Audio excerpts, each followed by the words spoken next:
warahmatullahi wabarakatuh. Alhamdulillahirabbil alamin, wassalatu wassalamu ala asyrafil anbiya'i wal mursalin wa ala alihi washabihi ajma'in. Puji beserta syukur marilah sama-sama kita panjatkan kehadirat Allah Subhanahu wa taala yang mana oleh Allah masih memberikan umur panjang kepada kita semua. Dan selawat dan salam mari sama-sama kita sanjung sajikan ke pangkuan alam Nabi besar Muhammad sallallahu alaihi wasallam. Pertama-tama penghormatan saya kepada ibu kepala sekolah, kepada seluruh dewan guru dan juga seluruh staf TU yang ada di SMP Negeri 3 Nisama Antara. Adapun tujuan saya mengajak ibu-ibu untuk bergabung di ruang guru. Tujuannya adalah untuk membuat diseminasi materi budaya positif. Jadi sebelum kita masuk pada materi diseminasi budaya positif, agenda kita pada hari ini yaitu pembukaan, kemudian materi-materi yang akan disampaikan di dalam budaya positif. Selanjutnya, kita akan melihat dulu kesepakatan kelas kita. Yang pertama, datang tepat waktu, saling menghargai, aktif dalam setiap kegiatan, kemudian berkolaborasi, disiplin, dan jangan lupa kita selalu bahagia. Nah, sebelum kita masuk pada budaya positif, saya ingin bertanya dulu sama ibu-ibu semua. Pertanyaan pemantik yaitu tentang setuju atau tidak setuju. Yang pertama, apakah Bapak Ibu setuju tidak kalau hukuman itu dapat mendisiplinkan anak? Setuju. Setuju ya. Nah, kemudian kita lihat yang kedua. Pemberian hukuman dengan hal positif seperti membaca atau membersihkan halaman sekolah dapat meningkatkan kedisiplinan anak. Setuju atau tidak? Setuju. Setuju. Nanti kita akan lihat bersama-sama ya. Nah, baru masuk ke dalam budaya positif. Kira-kira menurut Ibu budaya positif itu apa sih? Menurut Ibu kira-kira budaya positif itu apa? Kebiasaan yang baik. Ya, silakan Bu Maria.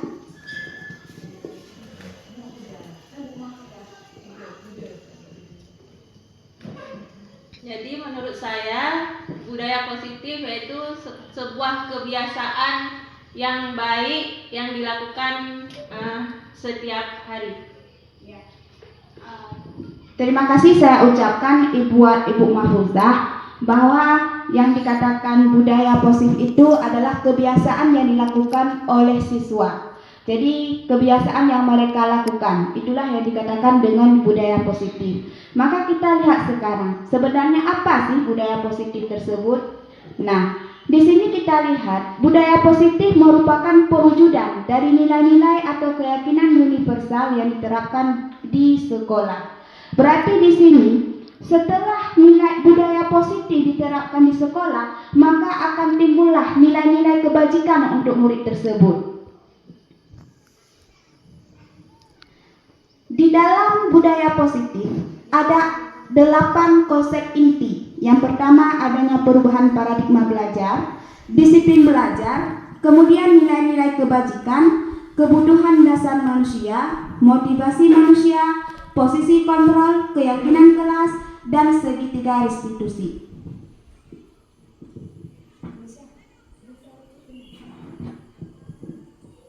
Sekarang kita akan melihat pembelajaran yang pertama yaitu tentang disiplin positif dan nilai-nilai kebajikan universal yang terdapat di dalam budaya positif tersebut.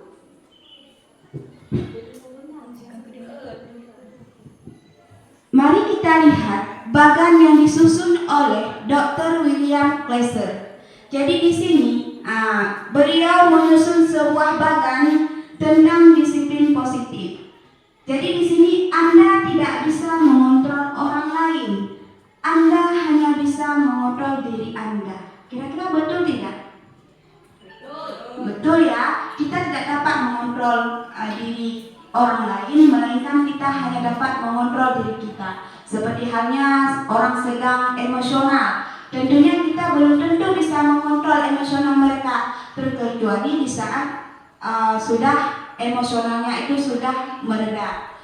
Makna disiplin di sini belajar kontrol diri dengan menggali potensi kita agar tercapai tujuan mulia, yaitu sesuatu menjadi seseorang yang kita inginkan berdasarkan nilai-nilai yang kita hargai. Semua perilaku memiliki tujuan. Jadi dari semua perilaku itu memiliki tujuan. Yang pertama yaitu tentang motivasi, dorongan. Jadi dalam teori motivasi itu ada dua, motivasi ekstrinsik dan motivasi intrinsik. Jadi yang tergolong dalam motivasi ekstrinsik ini artinya motivasi yang terjadi di luar, dorongan yang terjadi di luar. Contohnya untuk menghindari hukuman, kemudian untuk mendapatkan imbalan. Untuk menghindari hukuman itu kan dari luar. Kemudian untuk mendapatkan imbalan juga terjadinya dari luar. Sedangkan intrinsik itu terjadinya dari dalam, yaitu menghargai diri kita sendiri. Itu berarti dari dalam jiwa kita. Kemudian nilai-nilai kebajikan apa saja yang terdapat di dalam disiplin positif tersebut. Selanjutnya kita akan melihat keyakinan kelas. Kemudian adanya 5 posisi kontrol, yaitu ada penghukum, pembuat rasa bersalah, sebagai teman, sebagai pemantau, dan yang terakhir sebagai manajer. Kemudian setiap siswa memiliki kasus. Di sini kita akan menyelesaikan kasus siswa tersebut dengan segitiga restitusi.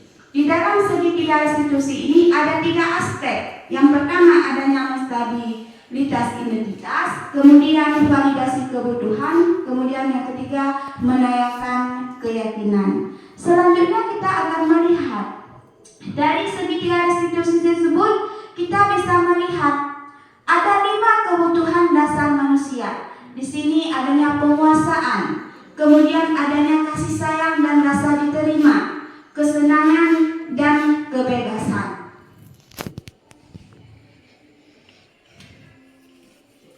Mari kita lihat makna disiplin itu sendiri apa.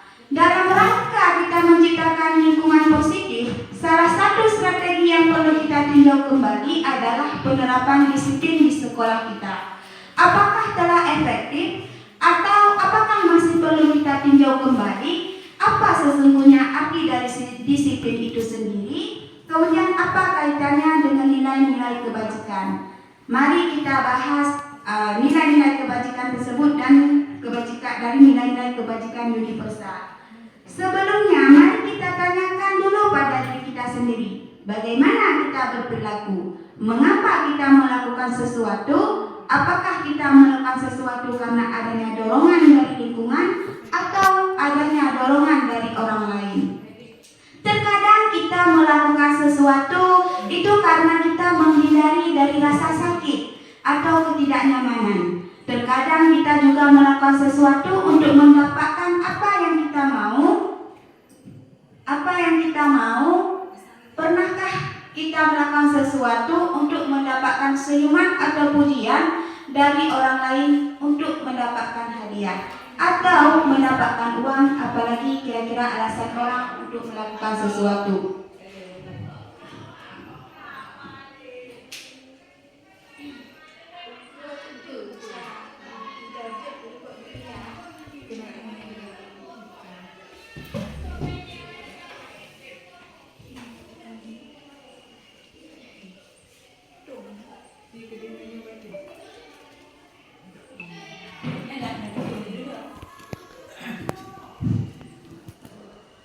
Sekarang mari kita bahas tentang konsep disiplin positif yang merupakan unsur utama dalam perwujudannya budaya positif yang kita cita-citakan di sekolah kita. Jadi kita ketahui bahwa makna disiplin itu berasal dari bahasa Latin, yaitu disciplina yang artinya belajar. Makna asal dari kata ini berkonotasi dengan disiplin diri dari murid-murid, dan disiplin diri membuat orang menggali potensinya menuju sebuah tujuan apa yang dihargai. Namun dalam budaya kita, makna kata disiplin telah berubah menjadi sesuatu yang dilakukan seseorang pada orang lain Tuhan. Kecenderungan umum adalah menghubungkan kata disiplin dengan ketidaknyamanan, bukan dengan apa yang kita hargai atau pencapaian suatu tujuan mulia. Sesuatu yang dihargai dan bermakna, dengan kata lain, disiplin diri juga mempelajari bagaimana cara kita mengontrol diri dan bagaimana menguasai diri untuk memilih tindakan yang mengacu pada nilai-nilai yang kita hargai agar tercapainya tujuan yang diinginkan. Seseorang yang memiliki disiplin diri berarti mereka bisa bertanggung jawab terhadap apa yang dilakukannya, karena mereka mendasarkan tindakan mereka pada nilai-nilai kebajikan.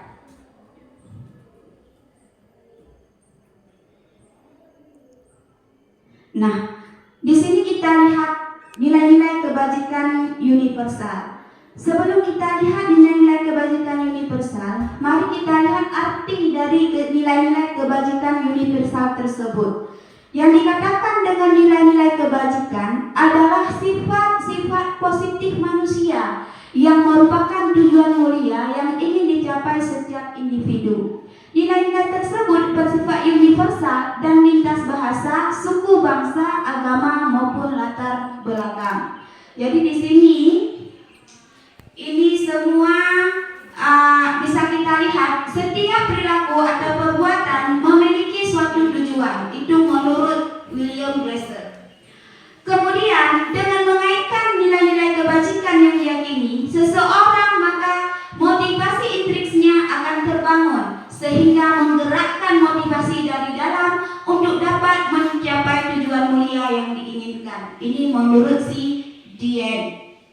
Kemudian nilai-nilai kebajikan yang ingin dicapai oleh setiap anak Indonesia kita kenal dengan profil pelajar Pancasila. Jadi nilai-nilai kebajikan ini banyak. Apakah dia nilai kebajikannya kejujuran, kedisiplinan, ini banyak. Sehingga mereka, Glasser dan Gosen ini menerapkan, mengumpulkan nilai-nilai kebijakan ini di dalam profil pelajar Pancasila.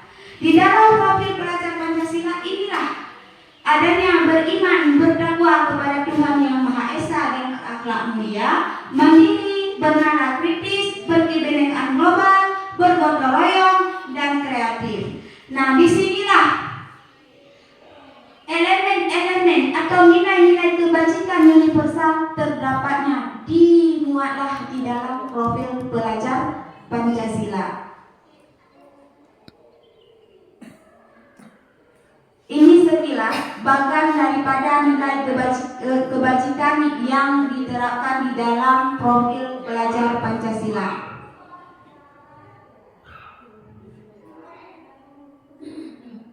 Mari kita lihat untuk pembelajaran yang kedua tentang teori motivasi, hukuman, dan penghargaan restitusi. Inilah yang tadi pada awal bahkan tadi kita sudah menyampaikan bahwa 3 motivasi perilaku manusia. Di sini ada menghindari ketidaknyamanan atau hukuman, kemudian mendapatkan keimbangan atau penghargaan dari orang lain. Yang ketiga, menjadi orang yang diinginkan dan menghargai diri sendiri dengan nilai-nilai yang diyakini.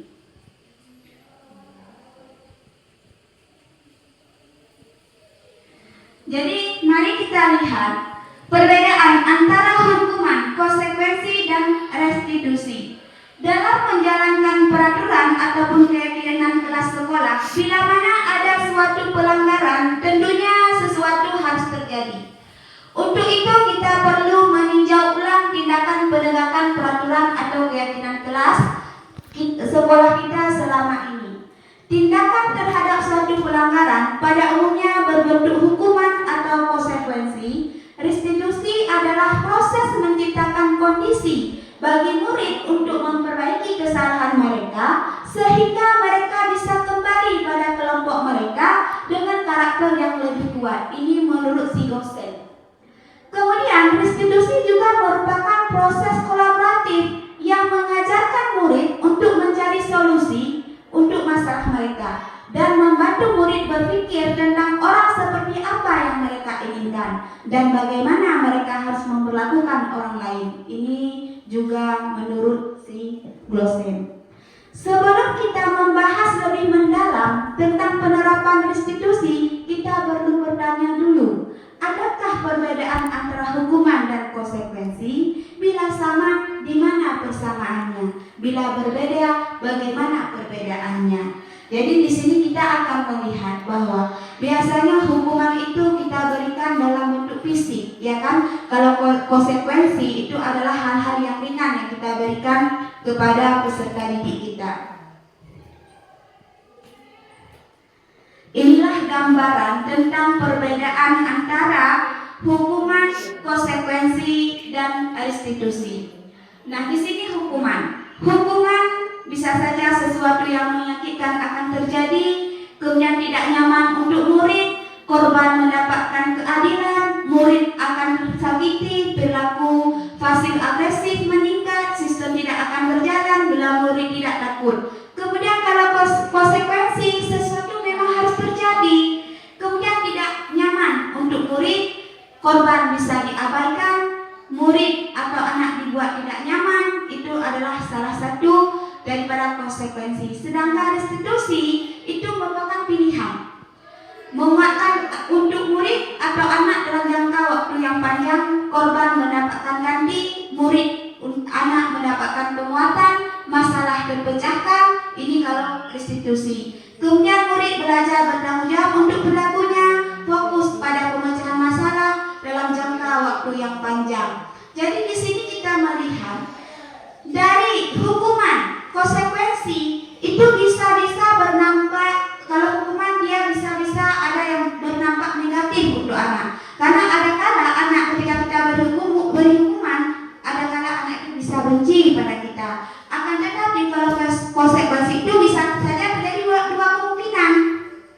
Si anak akan berubah dan juga mungkin saja anak bisa sebalik daripada tersebut. Tetapi kalau permasalahan kita selesaikan dengan restitusi, tentunya di sini akan memberikan dampak positif pada diri kita dan juga pada anak.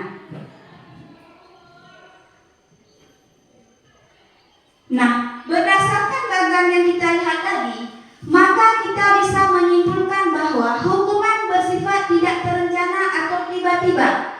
Anak atau murid tidak tahu apa yang akan terjadi dan tidak dilibatkan. Hukuman bersifat satu arah dari pihak guru yang memberikan, dan murid hanya menerima suatu hukuman tanpa melalui suatu kesepakatan atau penghargaan dan pihak guru, baik sebelum atau sesudahnya. Hukuman yang diberikan bisa berupa fisik maupun psikis. Murid atau anak disakiti oleh suatu perbuatan atau kata-kata. Sementara disiplin dalam bentuk konsekuensi sudah terencana atau sudah disepakati, sudah dibahas dan disetujui oleh murid dan guru. Umumnya bentuk-bentuk konsekuensi dibuat oleh pihak guru, dan murid sudah mengetahui sebelumnya konsekuensi akan diterima bila ada pelanggaran. Pada konsekuensi, murid tetap dibuat tidak nyaman untuk jangka waktu pendek. Konsekuensi biasanya diberikan berdasarkan suatu data yang umumnya dapat diukur.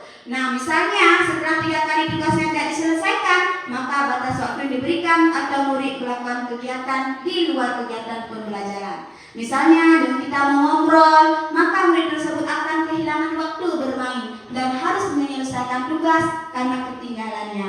Peraturan dan konsekuensi yang mengikuti ini sudah diketahui sebelumnya oleh murid. Sikap guru di sini senantiasa memonitoring murid.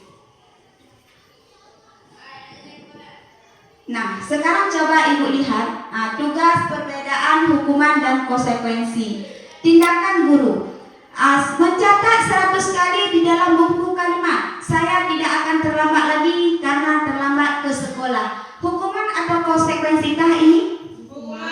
Hukuman. Kita akan lihat nanti. Kemudian lari mengelilingi lapangan basket 2 kali karena terlambat hadir ke sekolah. Konsekuensi atau hukuman? Hukuman. Kemudian murid diminta untuk post up 15 kali karena tidak menggunakan masker ke sekolah. Konsekuensi. Kemudian mengganti kertas tugas teman yang telah dicoret-coret. Konsekuensi Konsekuensi. Membersihkan tumpahan air di meja tulis karena tersenggol pada saat belajar. Konsekuensi. Murid disuruh untuk mengenakan sepatu seharian di sekolah karena tidak mengenakan sepatu hitam. Hukuman. Lari mengelilingi lapangan basket 2 kali karena terlambat 10 menit untuk pelajaran PJOK. Konsekuensi. Maka dari jawaban ibu-ibu semua, kita lihat apakah jawaban yang ibu berikan sudah tepat. Jadi kita lihat. Nah, berarti tadi yang nomor 1 hukuman. Kemudian yang kedua juga hukuman. Post-it malas sekali hukuman. Kertas coret konsekuensi, hukuman dan konsekuensi. Nah, dari sini berarti ibu sudah paham bahwa yang mana tergolong dalam hukuman dan yang mana tergolong dalam konsekuensi. Kita lanjutkan kembali. Kita lihat dihukum oleh penghargaan. Menurut Elfikon, mengemukakan baik penghargaan maupun hukuman adalah cara-cara mengontrol perilaku seseorang yang menghancurkan potensi untuk pembelajaran yang sesungguhnya. Menurut Kant, secara ideal tindakan belajar itu sendiri adalah penghargaan. Sesungguhnya Kant selanjutnya juga mengemukakan beberapa pernyataan dari hasil pengamatannya selama ini tentang tindakan memberikan penghargaan yang nilainya sama dengan menghukum seseorang. Kita lihat untuk pengaruh jangka panjang dan jangka pendek. Penghargaan efektif jika kita menginginkan seseorang melakukan sesuatu yang kita inginkan dalam jangka waktu pendek. Jika kita menggunakan penghargaan lagi dan lagi, maka orang tersebut akan bergantung pada penghargaan yang kita berikan, sehingga mereka akan kurangnya kehilangan motivasi dari dalam karena dia menganggap akan diberikan penghargaan. Artinya ketika dia melakukan sesuatu itu tidak dari hatinya, mengharap imbalan. Jika kita mendapatkan penghargaan untuk melakukan sesuatu yang baik, maka selain kita senantiasa berharap mendapatkan penghargaan tersebut lagi, kita pun menjadi tidak menyadari tindakan baik yang akan kita lakukan.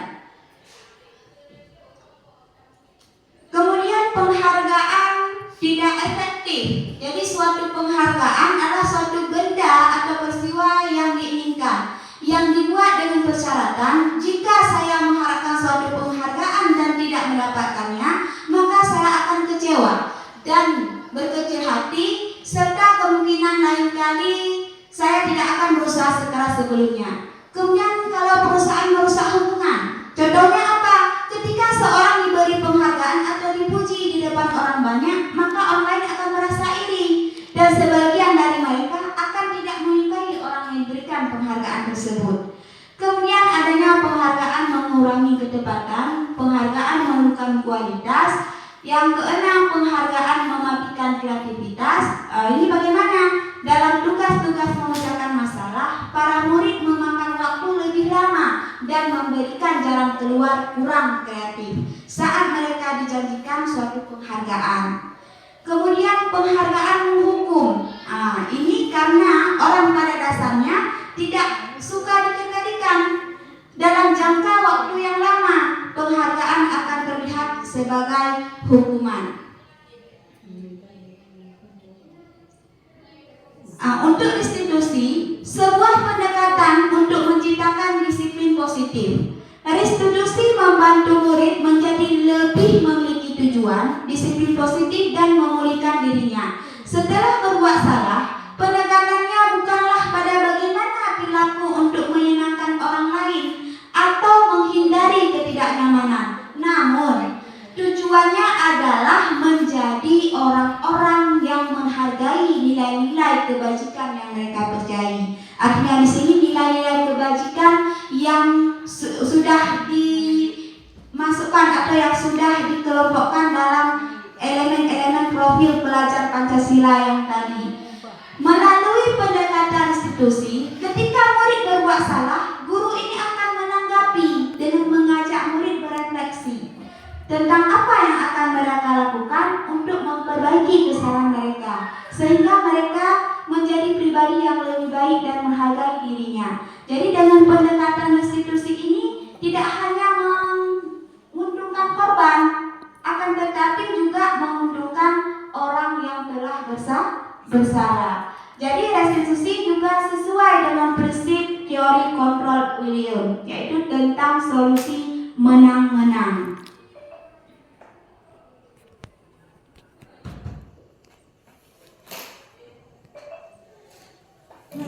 Nah, sekarang kita lihat untuk pembelajaran yang ketiga, yaitu keyakinan kelas. Nah, di sini ada 3 pertanyaan pemantik mengenai keyakinan kelas. Jadi yang pertama, mengapa keyakinan kelas? Mengapa tidak peraturan kelas saja? Kira-kira mengapa itu? Mengapa keyakinan kelas? Mengapa tidak keyakinan kelas saja? Siapa yang ingin menanggapi? Ya, silakan Ibu Fakria.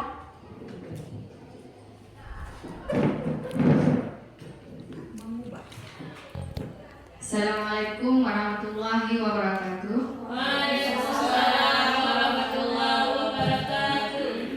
Keyakinan kelas dibuat oleh guru dan siswa, sedangkan peraturan guru yang membuatnya, akan tetapi jika siswa sendiri yang membuat, otomatis siswa akan mematuhinya. Ya, terima kasih buat Ibu Fakria. Ibu Fakria tadi menanggapi bahwa yang dikatakan mengapa keyakinan kelas, mengapa tidak peraturan kelas saja. Jadi menurut Ibu Fakria tadi, keyakinan kelas itu yang membuat antara guru dan siswa, sedangkan peraturan itu guru yang membuatnya. Sehingga kita melihat di sini, jika guru saja yang membuat aturan, otomatis siswa itu tidak akan menuruti peraturan tersebut. Akan tetapi ketika kita membuat bersama-sama, maka keyakinan tersebut akan dilaksanakan oleh siswa.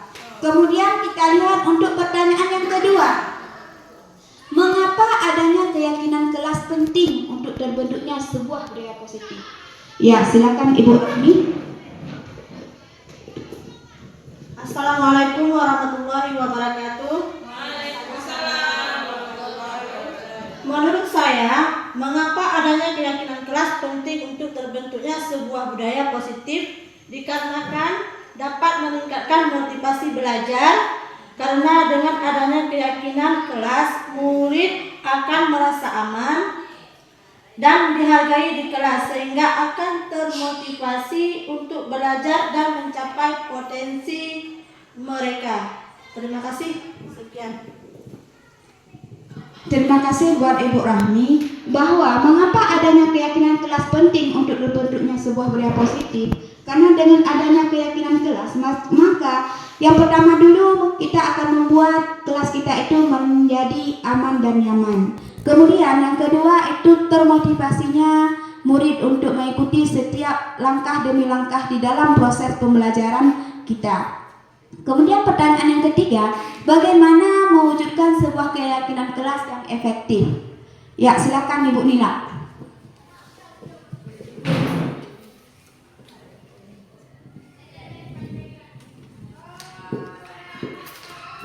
Bismillahirrahmanirrahim. Assalamualaikum warahmatullahi wabarakatuh. Menurut saya, bagaimana mewujudkan sebuah keyakinan kelas yang efektif, itu ada beberapa keyakinan, antaranya yang pertama meminta siswa menuliskan keyakinannya, itu yang pertama. Sedangkan yang kedua membahas keyakinan yang telah ditulis, dan yang ketiga memilih keyakinan, dan yang keempat mengubah keyakinan agar menjadi kalimat pasif, dan yang terakhir itu menyepakati keyakinan kelas. Sekian. Assalamualaikum warahmatullahi wabarakatuh. Ya, terima kasih buat Ibu Nila yang telah menanggapi bagaimana mewujudkan sebuah keyakinan kelas supaya efektif. Tentunya kita harus melihat dulu langkah-langkah di dalam kita membuat sebuah keyakinan agar keyakinan itu bisa terlaksana dengan efektif. Nah, sekarang mari kita lihat mengapa keyakinan kelas. Mengapa tidak peraturan kelas saja? Inilah jawaban-jawaban yang telah Ibu berikan tadi. Di sini ada contoh mengapa kita memiliki peraturan tentang penggunaan helm pada saat mengendarai kendaraan roda motor. Berarti ini untuk apa? Untuk keselamatan. Kemudian mengapa kita memiliki peraturan tentang penggunaan masker dan mencuci tangan setiap saat? Juga untuk kesehatan dan keselamatan. Kemudian nilai-nilai keselamatan atau kesehatan inilah yang kita sebut sebagai suatu keyakinan, yaitu nilai-nilai kebajikan universal yang disepakati secara tersirat dan tersurat. Jadi inilah sebagai gambaran contoh tentang nilai-nilai kebajikan yang terdapat di dalam keyakinan. Di dalam kita membentuk keyakinan sekolah atau keyakinan kelas, ini yang pertama, keyakinan kelas itu harus lebih abstrak daripada peraturan yang lebih rinci dan konkret. Kemudian keyakinan kelas berupa pernyataan-pernyataan universal. Pernyataan keyakinan kelas senantiasa dibuat dalam bentuk positif. Kemudian keyakinan kelas hendaknya tidak terlalu banyak sehingga mudah diingat. Kemudian keyakinan kelas sebaiknya sesuatu yang dapat diterapkan di lingkungan tersebut. Semua warga kelas hendaknya ikut berkontribusi dalam pembuatan keyakinan kelas lewat kegiatan curah pendapat, kemudian bersedia meninjau kembali keyakinan kelas dari waktu ke waktu. Inilah yang dijawab tadi di soal nomor 3 tentang pembentukan yang akan dibuat, langkah-langkah apa saja yang akan kita tempuh di dalam kita membuat keyakinan kelas.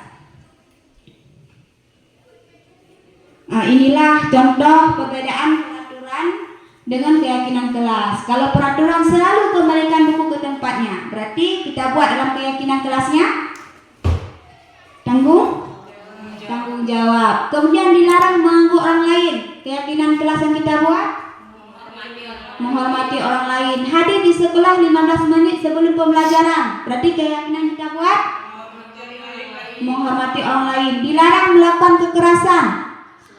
Keselamatan. Dilarang menggunakan narkoba. Kesehatan. Bergantian atau menunggu giliran. Menghormati. Gunakan masker. Kesehatan. Jangan berlari di kelas. Keselamatan. Inilah kalau dulu ini yang kita buat, peraturan yang kita buat, tetapi sekarang dirubah menjadi ini yang akan kita buat, yaitu keyakinan kelas ini. Berarti kalimat ini berubah dia seperti ini. Kita lanjut. Prosedur pembentukan keyakinan kelas ini sedikit saya gambarkan saja. Di dalam prosedur pembentukan kelas seperti yang sudah saya bacakan 6 poin tadi, ini yang pertama kita minta muridnya dulu untuk memikirkan. Jadi dia memikirkan kelasnya itu seperti apa. Setelah dia memikirkan impian kelasnya, kemudian siswa itu mencatat pada selembaran kertas. Setelah dia catat, kemudian dia disusunlah keyakinan kelas. Setelah tersusun, maka kita lihat keyakinan yang dibuat oleh siswa itu apakah bentuknya kalimat berupa negatif. Kalau kalimat berupa negatif, maka kita rubah menjadi kalimat positif atau kalimat positif. Nah, yang mana contoh kalimat negatif? Seperti ini, jangan berlari di kelas atau koridor. Jadi ini jangan kita gunakan kata jangan di dalam membuat keyakinan kelas, tetapi berjalanlah. Berjalanlah di kelas atas koridor. Ingat, ketika membuat keyakinan di kelas jangan gunakan kata jangan, tidak, kalimat-kalimat negatif, tetapi gunakanlah kalimat-kalimat positif.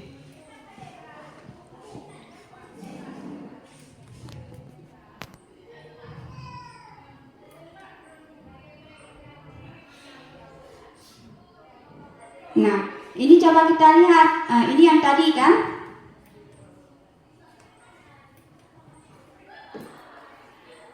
Nah, ini sudah saya laksanakan di sekolah kita, yang sudah saya ini satu penerapan keyakinan kelas yang sudah saya terapkan di kelas.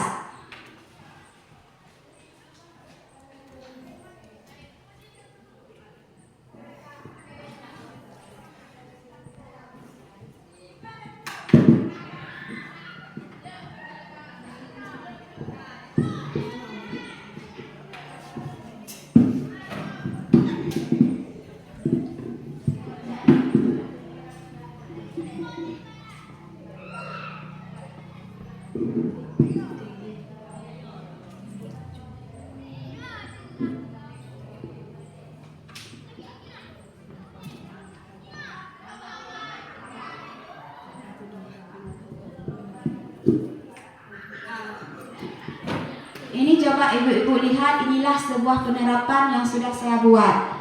Jadi di sini membuat keyakinan kelas, artinya di sini saya menjelaskan dulu kepada murid untuk menuliskan kelas impian yang mereka inginkan. Jadi ini siswanya sedang menuliskan keyakinan-keyakinan yang mereka impikan.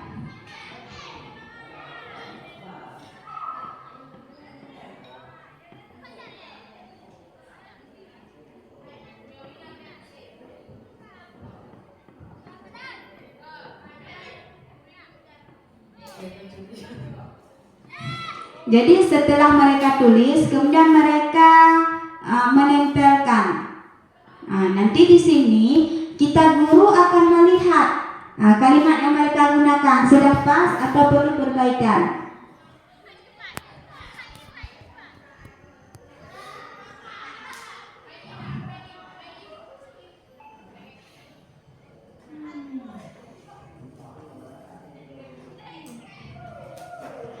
Ini yang sudah dirubah menjadi kalimat pasif dan mereka sudah membuat sedemikian rupa sehingga terbentuklah satu keyakinan kelas. Kemudian mereka menempelkannya di dinding mereka. Jadi di sini mereka nantinya akan menandatangani setiap murid bahwa keyakinan kelas ini sudah disepakati. Jadi ketika mereka melanggar maka akan kita berikanlah konsekuensinya.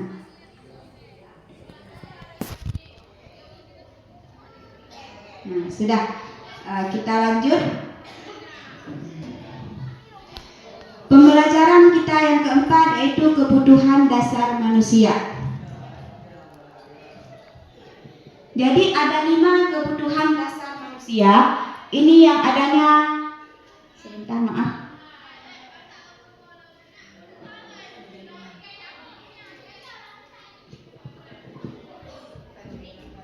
Ada 5 kebutuhan dasar manusia. Itu yang pertama, kasih sayang dan rasa diterima. Artinya di sini pertama kita memberikan dulu kasih sayang kita di dalam rumah tangga kita, itu di rumah, kemudian baru kepada anak didik kita di sekolah. Kemudian penguasaan, kesenangan, bertahan hidup, kebebasan. Jadi kita lihat apa saja kebutuhan bertahan hidup kita. Yang pertama kita membutuhkan makanan. Yang pertama kita membutuhkan makanan, pakaian, tempat tinggal, keamanan dan kesehatan. Kalau kasih sayang dan rasa diterima, tentunya kita ingin diterima oleh rekan-rekan kita, kemudian dipedulikan, bisa berbagi, kerjasama, menjadi bagian dari kelompok.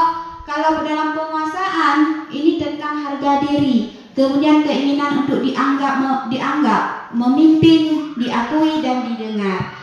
Kalau kebebasan itu mandiri, memiliki pilihan, mencoba hal-hal yang baru. Makanya di sini kita akan menerapkan pembelajaran kita pada anak, yaitu berpihak pada murid, memberikan kebebasan untuk anak. Kemudian selain 1, 2, 3 dan 4 ini sudah terpenuhi, tanpa adanya kesenangan maka tidak lengkap juga kebutuhan kita. Makanya kesenangan ini juga perlu. Jadi kita perlunya bersenang-senang, berhumor, bermain dan tertawa.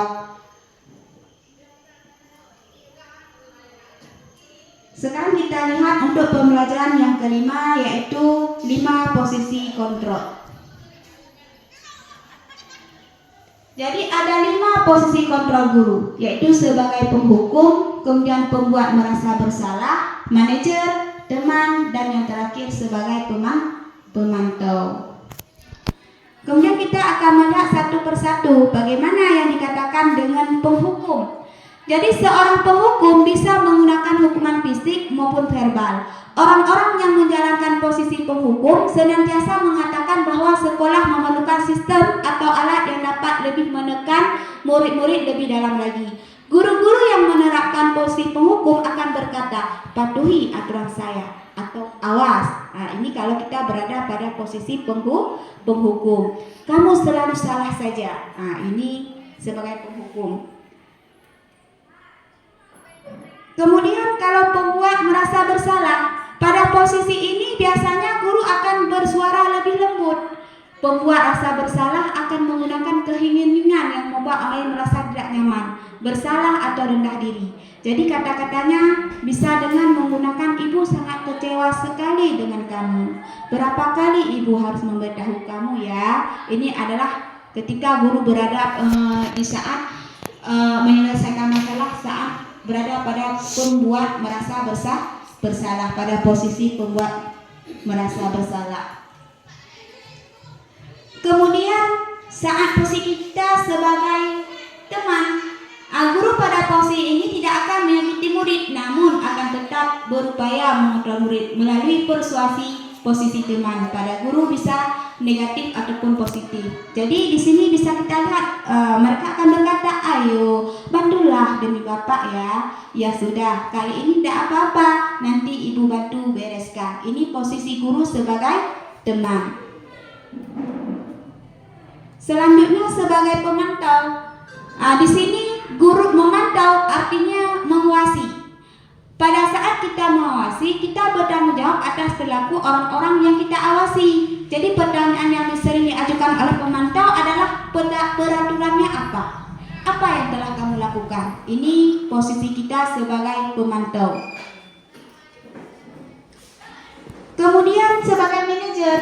Pada posisi terakhir manajer, posisi di mana guru berbuat sesuatu bersama dengan murid, mempersilahkan murid bertanggung jawabkan perilakunya, mendukung murid agar dapat menemukan solusi atau permasalahannya sendiri. Ini bisa apa yang akan kita yakini? Ini berarti kita kembalikan lagi ke keyakinan kelas yang sudah dibuat kalau posisinya manajer.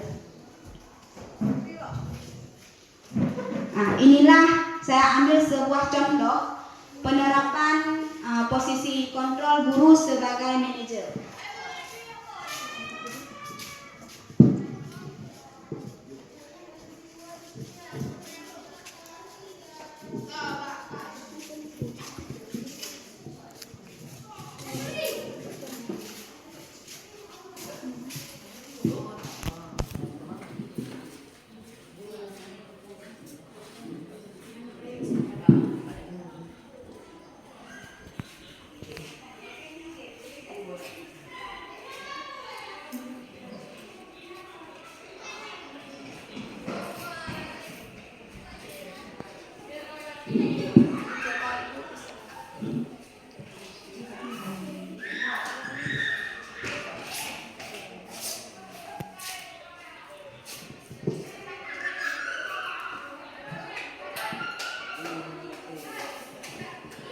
Ini ibu-ibu bisa melihat sendiri ada seorang guru yang sedang berada pada posisi sebagai manajer dengan muridnya.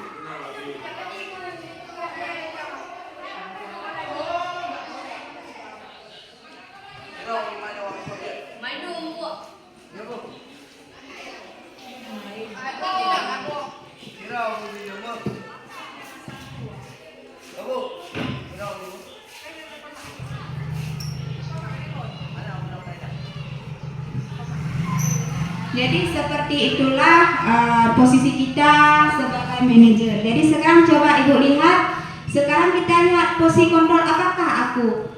Jadi kamu tidak pernah benar melakukannya. Kira-kira ini posisi apa? Ibu-ibu, apakah sebagai manajer, teman, pembuat merasa bersalah, penghukum? Kamu tidak pernah benar melakukannya. Ini kira-kira sebagai apa? Pembuat merasa bersalah. Coba kita lihat. Ya benar. Sebagai penghukum berarti salah tadi ya. Kemudian kita lihat kembali. Apa rencanamu untuk menyelesaikan masalah ini?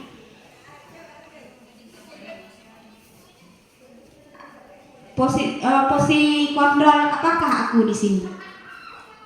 Sebagai apa? Apa rencanamu untuk menyelesaikan masalah?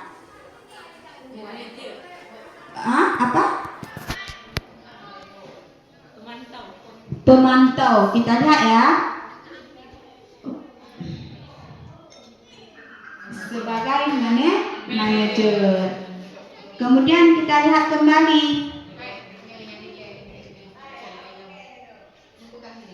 Ayolah lakukan demi Bapak. atau ibu? Sebagai teman. Kita lihat. Sebagai teman. Benar ya? Kemudian kita lanjut. Kamu tidak pernah mendapatkan nilai jika tidak mengerjakan tugas. Sebagai pemantau. Jadi kita lihat, ya benar, berarti sebagai pemantau. Selanjutnya yang terakhir, pembelajaran terakhir yaitu pembelajaran segitiga restitusi. Nah, di dalam segitiga restitusi itu adalah suatu proses dialog yang dijalankan oleh guru agar dapat menghasilkan murid yang mandiri dan bertanggung jawab. Ada 3 penerapan segitiga restitusi. Yang pertama, menstabilkan identitas, validasi tindakan yang salah, dan menanyakan keyakinan kelas. Jadi ini ada kasus yang sudah saya buat di sekolah tentang penerapan segitiga restitusi. Inilah kasus yang sudah saya buat dengan penerapan segitiga restitusi. Ini adalah siswa kelas 9 yaitu namanya Misha. Dia membuat sebuah kesalahan yaitu dengan tidak memakai sepatu saat masuk ke kelas di jam pertama pembelajaran. Dia langsung masuk ke kelas tanpa memakai sepatu. Jadi di sini saya sudah menanyakan kepada dia validasi tindakan yang salah, kenapa dia bisa melakukannya. Terus saya menanyakan solusinya yaitu menanyakan keyakinan. Jadi di sini ternyata saya mendapatkan bahwa dia ketika melakukan ini merasa nyaman, tidak memakai sepatu saat bermain dengan kawannya. Jadi di sini tidak boleh. Ini sudah menanyakan keyakinan. Jadi di sini kita sudah mencari solusi untuk siswa yang bermasalah tersebut. Jadi sekarang kita lihat refleksi. Nah, Bapak Ibu, dari pembelajaran pertama yang saya berikan sampai dengan yang terakhir yaitu nomor 6. Jadi yang pertama, hal baru apa yang mengubah paradigma Ibu yang dapatkan hari ini? Ya, silakan Bu Fai.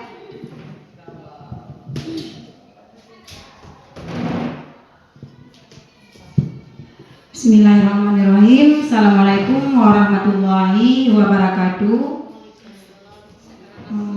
Hal baru apa yang mengubah paradigma saya? Kalau menurut saya ada 3 hal. Yang pertama, banyak ilmu yang saya dapat dari penyusunan keyakinan kelas. Itu yang pertama. Sedangkan yang kedua, penerapan segitiga restitusi. Dan yang terakhir yaitu penerapan budaya positif. Menurut saya kalau di budaya positif yang harus diterapkan di sekolah yaitu ada 3 hal. Yang pertama sikap. Berarti sikap itu guru harus menerapkan kepada siswa dari berkata dari tutur dia berkata. Sedangkan yang kedua yaitu kegiatan dalam berolahraga.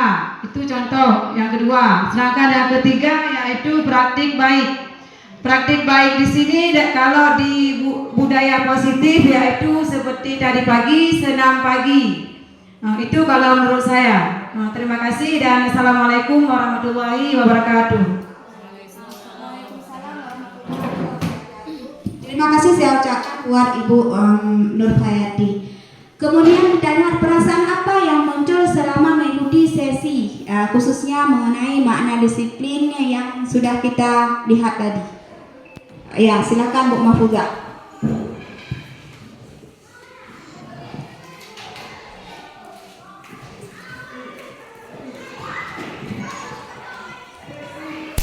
Assalamualaikum warahmatullahi wabarakatuh. Jadi perasaan saya selama mengikuti sesi materi ini, Saya merasa senang karena mendapatkan ilmu yang baru. Jadi ini adalah hal baru yang belum pernah saya dapatkan di tempat lain.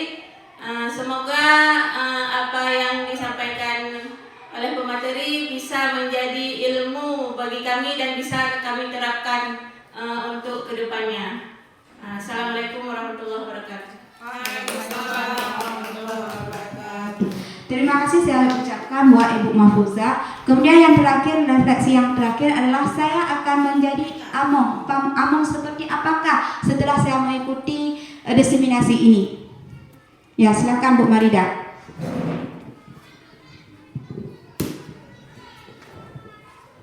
Assalamualaikum warahmatullahi wabarakatuh. Saya akan menjadi among seperti apa? Jadi perubahan diri dari saya yang menuntut dulunya pembelajaran yang menuntut. Jadi setelah saya memahami materi disiplin positif ini, saya akan merubah pembelajaran dari menuntut menjadi menuntun. Saya akan beri pembelajaran kepada murid dengan cara menuntun. Baik, Assalamualaikum warahmatullahi wabarakatuh. Assalamualaikum warahmatullahi wabarakatuh.